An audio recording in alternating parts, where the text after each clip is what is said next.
తాకట్లో ఉన్న మీ బంగారాన్ని విడిపించి ఆ రోజు ఆన్లైన్ రేటుకి కొంటాం. Sharma gold company.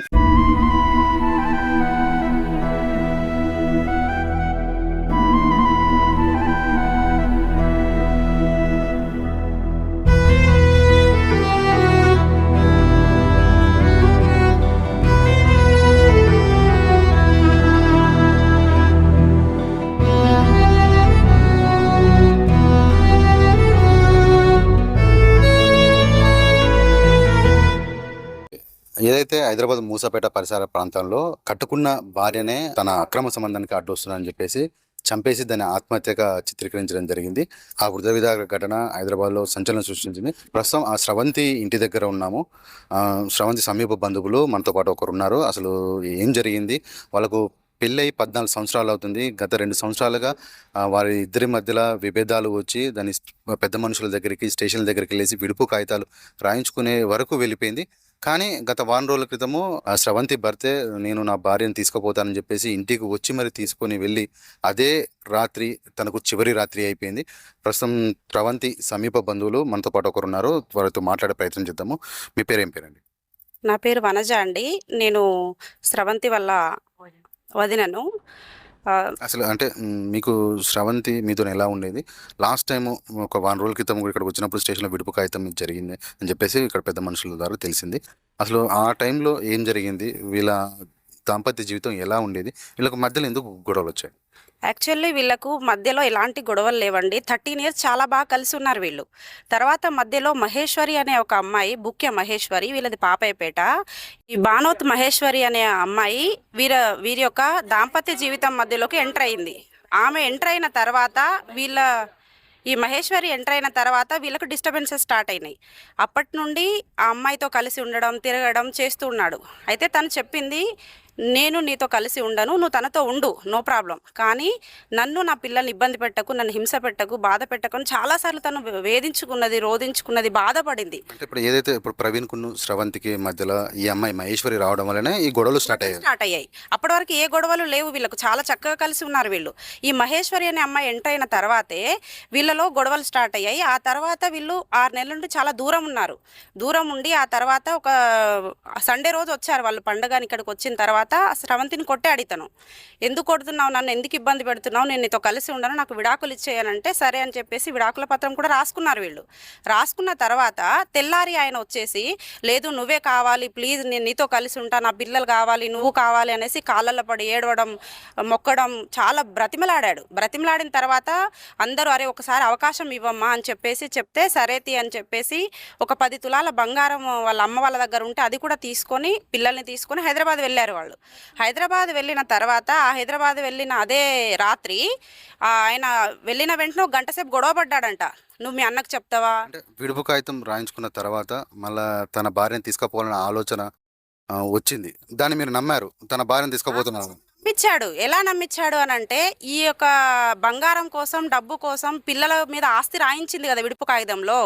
సో ఈ అంతా తన దగ్గర నుండి ఎక్కడ దూరం అయిపోతుందో అని తను రాత్రికి రాత్రి వాళ్ళ అన్న, వదిన, వాళ్ళ యొక్క తల్లి, తండ్రి, ఇప్పుడు శంకరు, మంగి, అలాగే వీళ్ళ యొక్క అన్న వెంకన్న, చిట్టి, వీళ్ళు నలుగురు కలిసి ప్లాన్ చేశారు. నువ్వు ఎట్లైనా చేసి ఈ స్రవంతిని, 2 పిల్లల్ని చంపేస్తే ఆ ఆస్తి నీ దగ్గరే ఉంటుంది, నువ్వు ఆ మహేశ్వరితో కలిసి ఉండొచ్చు, సో వీళ్ళు నీకు అడ్డుగా ఉండరు అని చెప్పేసి రాత్రికి రాత్రి నువ్వు వీళ్ళని చంపే, మేము మీకు తోడుంటామని చెప్పేసి రాత్రి వీళ్ళు వెళ్ళిన తర్వాత వీడియో కాల్ స్టార్ట్ చేశారంట. ఎవరు? ఈ శంకరు, మంగి, వెంకన్న, చిట్టి నలుగురు కలిసి వీడియో కాల్ చేస్తుంటే చిన్న బాబు విన్నాడు. వినగానే భయంతో బాగా వణికిపోయి స్రవంతి మా ఆడపడుచు దగ్గరకు వచ్చి చెప్పారంట, మమ్మీ మనల్ని చంపేయాలని ప్లాన్ చేస్తున్నారు, పెద్ద కత్తి ఉందంట, ఆ పెద్ద కత్తితో మనల్ని చంపేయాలని ప్లాన్ చేస్తున్నాడు మమ్మీ, సో మనం ఎట్టి పరిస్థితుల్లో ఇక్కడ తప్పించుకోవాలని చెప్పేసి వాళ్ళు చాలా భయాందోళనలో ఉన్నారు. అక్కడ నైట్ ప్రయత్నం చేశారు వాళ్ళు. బాగా కొట్టాడంట, విపరీతంగా కొట్టి అసలు లేవలేని స్థితిలో ఆమె అసలు ఏం చేయాలో అర్థం కాక ఆమె ఫోన్ తీసుకొని ఫోన్ చేయాలని ఆలోచన ఉంటే ఫోన్ నుండి సిమ్ తీసి పడేశాడు, ఎవరికి ఫోన్ చేయకుండా ఉండడం కోసం. సో ఫోన్ నుండి సిమ్ తీసేసి సిమ్ను కంప్లీట్ బ్లాక్ చేశాడు. బ్లాక్ చేసిన తర్వాత ఆమెకు ఏం చేయాలో అర్థం కాక చాలా తెలివి కలెత్తను ఆ ఫోన్లో నుండి ఆ సిమ్ లేని ఫోన్లోనే తను వీడియోలు చేసింది. ఏమని, అన్నయ్య నేను ఇక్కడ పలాని ఇట్లా నన్ను ఇబ్బంది పెడుతున్నాడు, విపరీతంగా హింసిస్తున్నాడు, కొడుతున్నాడు, నేను నమ్మి వచ్చిన వీడిని నాతో బాగుంటాడని. అయినా కూడా నన్ను రాత్రికి రాత్రే వీడు చాలా హింస పెట్టాడు, దయచేసి నన్ను ఇక్కడ తీసుకొని వెళ్ళిపోండి, నా పిల్లల్ని చంపేస్తాడు, నన్ను చంపేస్తాడని బాగా ఏడ్చి వీడియో చేసింది. వీడియో చేసిన ఆ వీడియో సెండ్ చేయడానికి దగ్గర సిమ్ లేదు, నెట్వర్క్ లేదు. సో ఆ రాత్రికి రాత్రే ఆమెను ఏం చేశాడంటే మత్తు మందిచ్చి పడుకోబెట్టి ఇద్దరు అబ్బాయిని అమ్మాయిని ఇద్దరిని ఉరేసేసి చంపేసి పైన వేలాడదీసేసి గొల్లెం పెట్టేసి క్యాజువల్గా పనికి వెళ్ళినట్టే వెళ్ళిపోయాడు.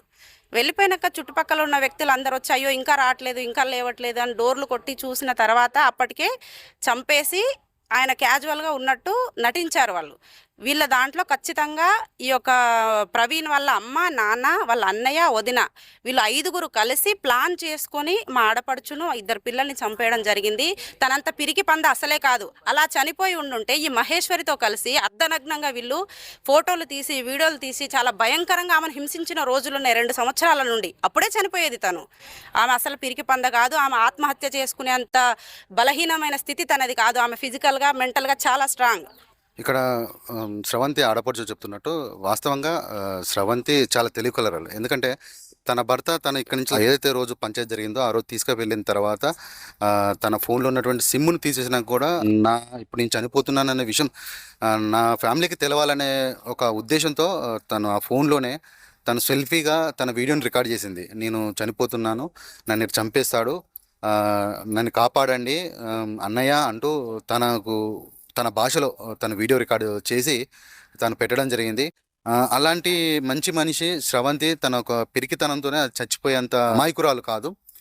అంటే 14 సంవత్సరాలు కాపురం చేసి గత 2 సంవత్సరాలుగా ఎవరైతే మహేశ్వరి అనే మహిళ పరిచయం తర్వాత తన అక్రమ సంబంధం తర్వాత తను మారిపోయి తన భార్యని స్రవంతిని కొట్టడము, హింసించడము ఇలాంటి పనులు చేసేది.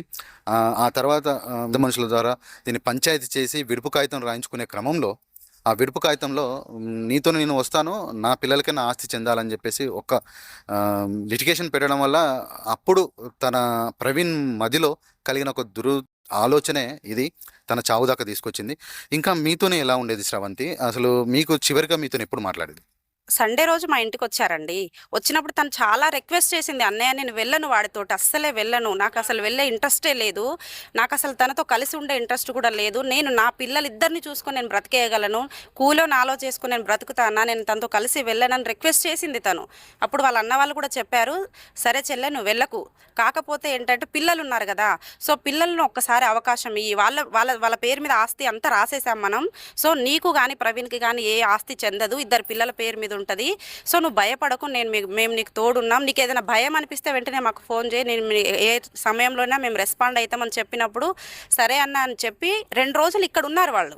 ఆ అబ్బాయి కూడా ఇక్కడ ఉన్నాడు, ఉండి చాలా బాగా నటించాడు, వీళ్ళతో మంచిగా కలిసి ఉన్నట్టు, పిల్లలతో చాలా ప్రేమగా ఉన్నట్టు వ్యవహరించాడు. మా అత్తమ్మ వాళ్ళు కూడా వాళ్ళని అబ్జర్వ్ చేస్తున్నాడు వీళ్ళు ఎలా ఉంటాడని. తను బాగా ఆమెను చాలా మోటివేట్ చేసిండు, ఏమని మనం కలిసి వెళ్దాం రా, మంచిగా ఉందాం, మన ఇక్కడ ఉంది కదా గోల్డ్, ఆ గోల్డ్ కూడా నువ్వు తీసుకొని వచ్చేయి.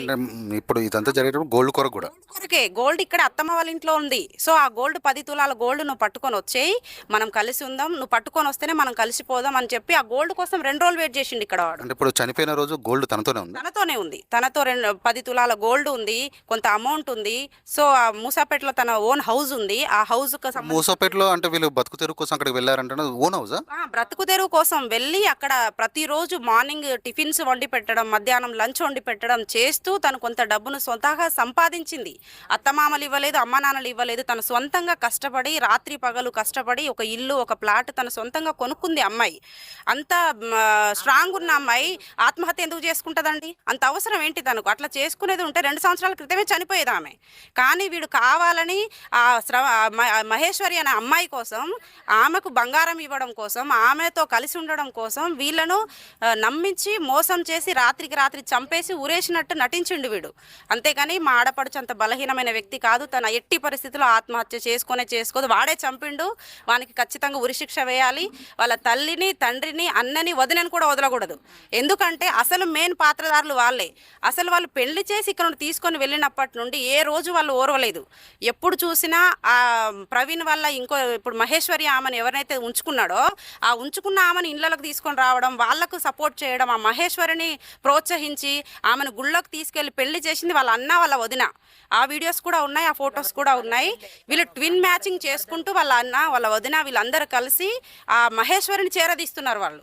సో ఆ క్రమంలోనే ఆమె వెళ్ళనని నిరాకరించింది. అంటే ఇప్పుడు స్రవంతికి వాళ్ళ మెట్టినింటి తరపు నుంచెలే ప్రవీణ్‌కి ప్రోత్సాహం ఉంది కాబట్టి, వాళ్ళ ప్రోత్సాహం వల్లనే తను ప్రవీణ్ ఇంకా మోటివేట్ అయిపోయి ఈమెను చంపడానికి కారణం కారణం. అని మీరంటున్నారు. Yes. అయితే ఇప్పుడు నిన్నటి రోజు ఈ వార్త మీకు తెలిసిన తర్వాత కూడా బోడ మాణిక్యం తండాకి అంటే ప్రవీణ్ వాళ్ళ ఇంటికెళ్ళేసి కూడా అక్కడ ఇల్లు తగలబెట్టడం అనేది జరిగిందని చెప్పేసి విన్నాను. అంటే మీ కోపద్రోహంలో మీరు కోపంలో మీరు ఎళ్లి చేయడంలో మీరు ఎళ్ళినప్పుడు అక్కడ ఎవరున్నారు? అసలు ఏం జరిగింది?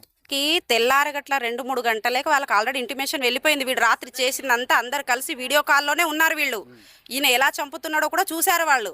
అవును నువ్వు చంపే, ఏం కాదు, మేమున్నాం నీకు ధైర్యం, నువ్వు 10 నెలలైనా 6 నెలలైనా సంవత్సరమైనా మేమున్నాం నీకు విడిపియడానికి, నువ్వు డేర్గా చంపేసేయని వీళ్ళు వీడియో కాల్లో ఉంటూ ఆమెను కావాలని 5గురు కలిసి హత్య చేశాడు, ఒక్కడు కాదు. ఇప్పుడు ప్రవీణ్ వాళ్ళ అన్న వాళ్ళ వదిన వాళ్ళ అత్త వాళ్ళ మామ 5గురు కలిసి కావాలని ప్లాన్ చేసి చంపించారు. 3 గంటలకు తను చనిపోయిన తర్వాత అప్పుడు రాత్రికి రాత్రే వీళ్ళు ఇల్లు ఖాళీ చేసి వెళ్ళిపోయారు. ఆ ఇంట్లో ఏ సామాను ఉంచలేదు, ట్రాలీలో సామాన్లన్నీ వేసుకొని ఇల్లు ఖాళీ చేసి అప్పటికే వెళ్ళిపోయారు వీళ్ళు వచ్చి దాడి చేస్తారని తెలిసి. సో ఖాళీ ఇల్లే ఉండే అక్కడ, అందులో ఏ వస్తువులు లేవు. ఆ ఇంటిని మాత్రమే దగ్ధం చేయడం జరిగింది. కోపావేశంలో ఉన్నప్పుడు అది సహజమే. అయితే ఇప్పుడు ఏదైతే ఇక్కడ స్రవంతి చనిపోయిన తర్వాత ఇక్కడ ఈ పదార్చింతల తండాకు చెందినటువంటి స్రవంతి బంధువులకు ఈ వార్త తెలిసిన తర్వాత ఈ పక్కనే ఉన్నటువంటి బోడమాణిక్యం తండాకి వెళ్ళేసి ప్రవీణ్ యొక్క స్వగ్రామమైన బోడమాణిక్యం తండా వెళ్ళేసి అక్కడ వారి ఇంటిని తగడబెట్టడం జరిగింది. వీళ్ళు వెళ్ళే క్రమంలోనే అప్పటికే ఈ వార్త వాళ్ళకు తెలియడం జరిగింది. ఈ తెలియడంతో వాళ్ళు నైటే ఆ ట్రాలీలో వాళ్ళ సామాన్లు తీసుకొని వారు ఆ ఊరి నుంచి వెళ్ళిపోయారని చెప్తున్నారు.